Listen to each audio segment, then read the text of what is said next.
Hey everyone. So I've been getting a lot of the same question from my clients, and that is, what domain should I use when expanding into new markets? Um, Guys, for context, I run e-commerce SEO. So we mostly do SEO for e-commerce brands. And this question pops up, and I generally give the same answer, and I'll tell you guys exactly what that answer is in a couple scenarios. The example which I'll be leading first is a .com website. Um, Mostly we see either a .com or a .de in this example for Germany for country code. I'll tell you guys later what to do in that scenario, but in this scenario we'll start off with a .com. So we typically have three flavors. We either could go with, separate country codes, .de, .fr, .nl. We can go with subdomains, de dot domain, fr dot domain, exactly like it's displayed right here.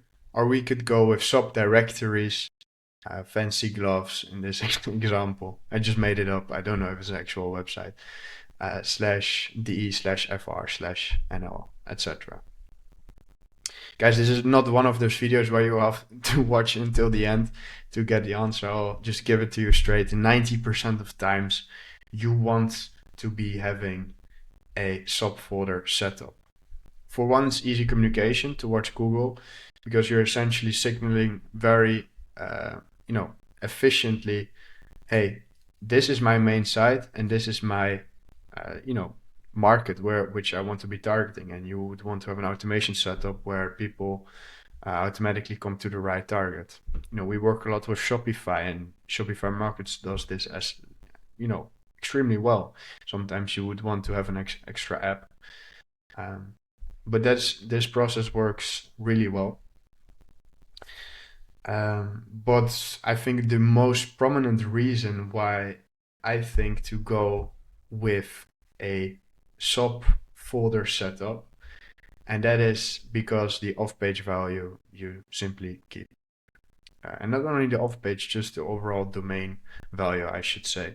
Because as an SEO specialist, as an agency, you can influence lots of things, right? What content you have on site, H1s, to the keywords you choose to target.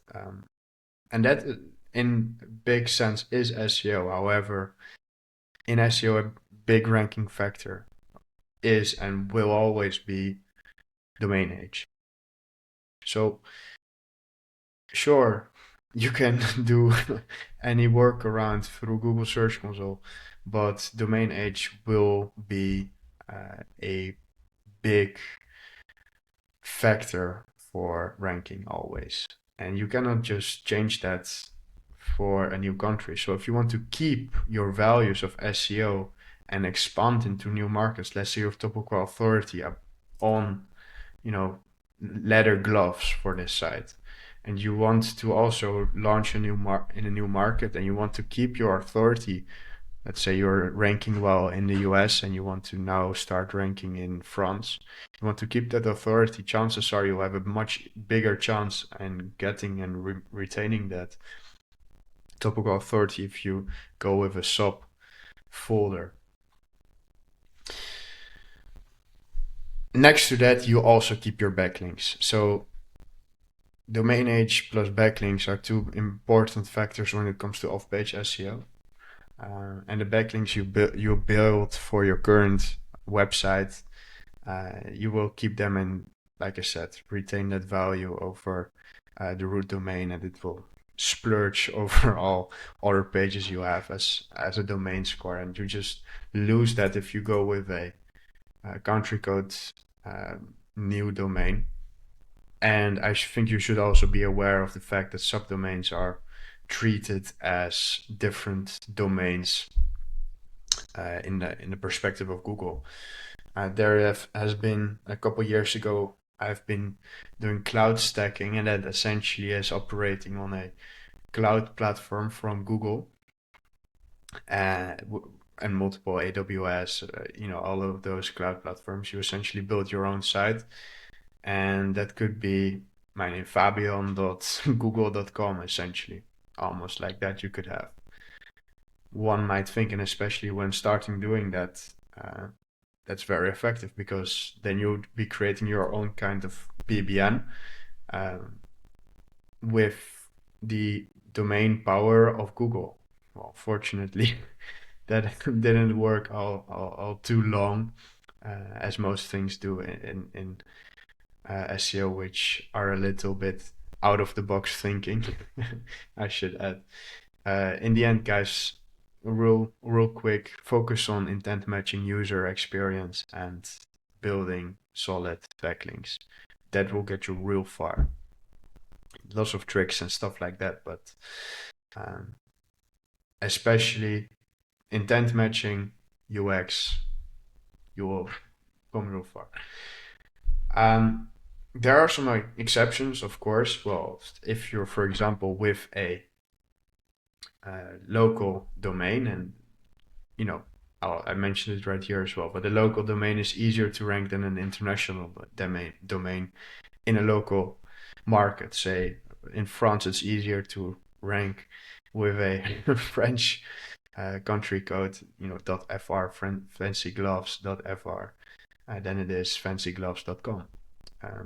In the beginning, you have, the advantage, but I think over time, and especially when building a brand, and with a vision of making something big, I think most brands, especially European brands, want always to continue into at least other European brands, or into the US. And that would only be a logical decision to go the right domain from the start, which can support your full growth, and that would be a .com. Now I understand most of the time, or sometimes, the .com is not available. However, I think you should really consider even adjusting sometimes branding. That's a real SEO specialist in me talking to. Make sure you get a .com domain. That's also your personal preference. Complexity of CMS, I think it should be just mentioned. Shopify makes it very easy with markets, and it integrates very well. And I think now, compared to 1 year ago, it has been making massive steps already. Unfortunately, some third-party page builders don't really support it yet. I think the API from Shopify works very well. I do see, of course, WordPress is not an issue. I work pretty much with, I would say, almost all CMSs, but some, especially older ones, do have some issues. What is very important, however, is the Hreflang from the CMS. So Shopify does this automatically. And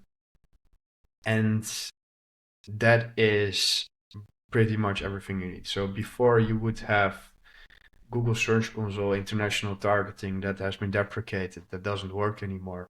It was literally, you could say, oh, this domain should target here and stuff like that. But yeah, that now everything is managed through Hreflang tags. If you're having completely different entities, so you will see this mostly with enterprises, right? I would argue it's not that much in the e-commerce space. But if you're having, let's say, from the agency, right, e-commerce SEO, we would have a completely different team, different this, different everything. We would be only connected by the brand name. Yeah, then you could argue that you don't want to have the same root domain, and therefore go with the ccTLDs, which are the country codes. So, but still, I would prefer to do a .com. Actually, you might already know I'm very biased. So, like I said, if you're choosing a new domain, try to go for .com, and I just we'll mention it right here in a bit. It will most of the times be the best way to go. Now, if you're having a local domain like applejuice.nl, and I want to go to Germany, so two logical steps would be either to go applejuice.de or .com. Let's say, and this is in many cases the reality, unfortunately, applejuice.com is not available anymore. We have a slight problem. one of the considerations I would take is go to applejuice.com.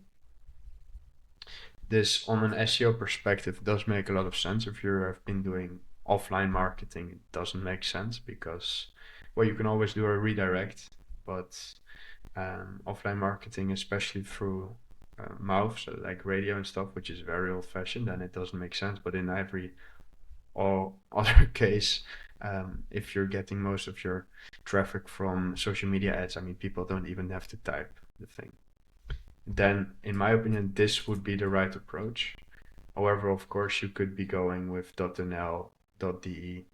Going back again to Shopify, that also makes it possible in Shopify Markets. So in Shopify Markets, you can set it up as .nl for one market and .de for the other market. And then we also go back, I think I mentioned it somewhere. Yeah, so region and language. So this is also in Shopify very possible, where you can go right ahead and select first the market. So this will be the market or region. Most brands I see are doing this first EU and then the actual language. So then they'll choose either both first, like I just mentioned, right, the market and then the language. However, this does make multiple subfolders, which generally is not the optimal approach. You see, you want to also have a very simple structure in your website as well. You guys know the longer this video gets, the deeper we'll get, right? I'm glad you're still listening. I hope you learned a thing or two already. However, you want to keep things simple, and especially with this site, right? Let's say we are trying to target fancygloves.com. We're trying to target red leather glove. The best approach would be to have a direct after domain. And this, in the case of, in URL, exact match keyword, this will be optimal approach following best practices for URL, targeting a specific keyword. Ideally, you would also want to do a localized targeting. So NL/red leather glove, that would be my native language. That's why I choose the example. Rode leren handschoen. That would be red leather glove. However, if we're putting an EU and multiple languages, that makes things a little bit more difficult for us, because now we cannot really choose what will be our slug, because we will have multiple subfolders in here. And of course, we can do it EU/DE can make it different. So rote, I think I will not even try. That's where we have AI and stuff like that right now. But now you're making adding a lot of complexity to the site, because we're making multiple subfolders, and this is a indication towards Google that and it might be a little confusion. Now, in most cases, this is not a real issue. And I know I portrayed it like an issue because I wanted you to be aware of URL structure in itself and its best practices. We want to keep things simple, and especially if we try to communicate it towards the crawlers, we do that very simply. Easy communication through Hreflang tags. So back to the CMS, it's important that and I mention Shopify a lot because, well, the brands I work with are, like 85% Shopify. That is, they do that automatically. However, for those, I don't know how many of you, but who don't work with Shopify, keep in mind that hreflang tags should be implemented. And hreflang tags, I'd say Google it to go deeper, but the high level of hreflang tags is saying, hey, for this page, this is my English version. Hey, for this page, this is my French version. Hey, for this page, this is my Dutch version. So Google knows for the persons who are looking for which country and which language, which page they should serve. And it's communicating as well. This is the same site, so sometimes I have seen that websites with completely different Shopify accounts, even from the same owner, doesn't have hreflang tags. And therefore, the proper site isn't even showing up when people are searching for the brand name. And that just creates a whole lot of confusion for everyone. So then you simply let your sites work together. That's the idea. And that unfortunately is still the case with a lot of brands, that they're operating on multiple accounts. I hope that you will be making the switch soon to one centralized account, for those of you who didn't do it yet. So back to our example. I'm so sorry if I have drawn a little off, but with applejuice.com and applejuice.nl and .com, it was not available anymore. The best thing would always be, if you're locked in on expanding globally, to go with a .com.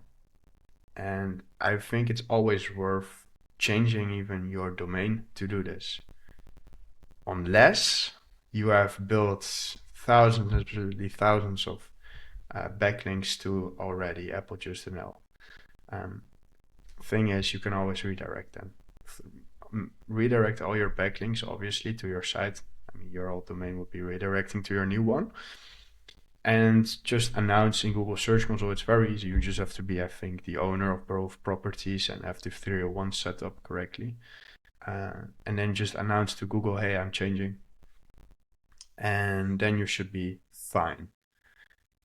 No real issues appear from this. I've hardly seen big changes in ranking if you're following these steps, because it just happens every time. If you're not sure, just send me a message.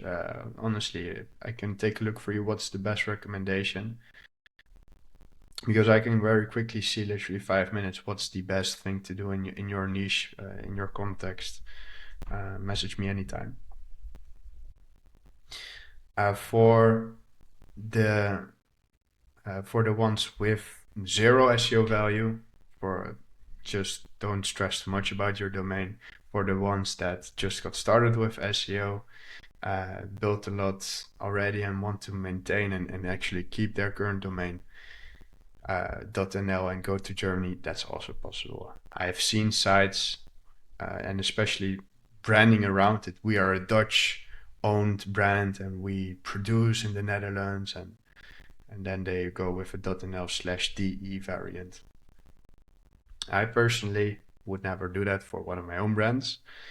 I think if you want to go that route, just go with a DE and sacrifice SEO in the short while. And if you see it's very successful, try to do a technical optimization later with the domains.